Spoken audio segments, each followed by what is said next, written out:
आपके बच्चे के कान में दर्द है? क्या वो कान का दर्द शुरू होने से पहले बच्चों को जुकाम खांसी बनी थी या फिर जुकाम खांसी के चलते हुए कान में दर्द बना है? आइए जाने ASOM, acute suppurative otitis media के बारे में। नमस्कार, मैं डॉक्टर आकृति शर्मा एक ENT विशेषज्ञ हूँ और आज आपसे बात करूंगी छोटे बच्चों के कान में दर्द होने के कारणों के बारे में। वैसे तो काफी कारण हो सकते हैं, जैसे कान में मैल जमना, कान में फंगस होना, कान में चोट लगना, कान की इन्फेक्शन होना। लेकिन एक आम कारण जिसके बारे में मैं बात करना चाहूंगी वो है ASOM, जिसे हम अंग्रेजी भाषा में अक्यूट सप्यूरेटिव ओटाइटिस मीडिया कहते हैं। क्या आपके बच्चों के साथ ऐसा होता है कि उन्हें जुकाम हुआ, जुकाम खांसी कुछ समय से चल रही थी और उसके 3-4 दिन बाद या उसके खत्म होने के तुरंत बाद या जुकाम खांसी बढ़ते बढ़ते ही उनके कान में दर्द होना शुरू हो गया और फिर उनके कान में कई बार इतना दर्द हुआ कि रात को सोना भी मुश्किल है? ऐसी कंडीशन ASOM हो सकती है। आइए समझाती हूँ कैसे। जब बच्चों को जुकाम होता है तो नाक पूरी तरह से कंजेस्टेड हो जाती है। हो सकता है नाक बहती भी हो, बच्चों को छींके आती हो, गला भी हो सकता है साथ ही खराब हो। नाक का पूरा कंजेशन यूस्टेशियन ट्यूब में फैल सकता है।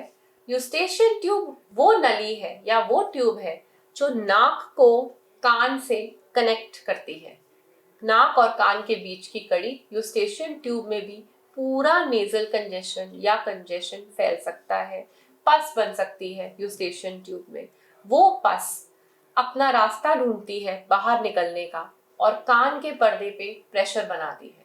कुछ समय बाद अगर जुकाम बढ़ गया या इसका ट्रीटमेंट नहीं हुआ समय पे, तो वो पस इतनी होती है कि कान के पर्दे पे प्रेशर डालते हुए बच्चों को पेन करती है, पेन का एहसास करवाती है और फिर एक टाइम पे कान का पर्दा चीरते हुए बाहर बहती है और कान से मुआद आता है। जैसे ही ये मुआद आता है, बच्चों को पेन में तो कमी हो जाती है, बच्चों की पेन ठीक हो जाती है, पर कान बहने लगता है।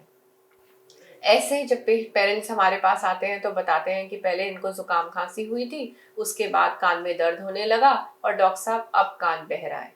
कुछ लोग तो उस समय भी आते हैं जब कान बहना स्टार्ट नहीं हुआ होता पर बच्चों को बहुत पेन होती है। जब हम कान के पर्दे को देखते हैं तो वो बिल्कुल लाल और एकदम कंजेस्टेड दिखता है, जैसे कि कोई पस पॉइंट अभी बर्स्ट करने वाला हो और कान का पर्दा फटने वाला हो। तो इसके इलाज के लिए आप अपना जुकाम खांसी की एकदम इलाज कराएं। डॉक्टर के पास बच्चे को लेके जाएं और उसके जुकाम की दवाई उन्हें टाइम पे दें। नेजल ड्रॉप्स बहुत हेल्प करते हैं, नाक में डालने की बूंदें उनको टाइम पे दें। अगर कान में पस पॉइंट बन रहा है तो तुरंत डॉक्टर एंटीबायोटिक्स शुरू कर सकते हैं। कान में पानी ना जाने दें और ठंडी खट्टी चीजें जिनसे कि जुकाम खांसी बढ़ सकती है वो बच्चों को ना खिलाएं। डॉक्टर तुरंत इलाज करेंगे और हो सकता है कि कान का जो पस है वो पूरी तरह से कान के पर्दे को फाड़ने से पहले ही रिजॉल्व हो जाए समय पे दवाई खाने से। नमस्कार।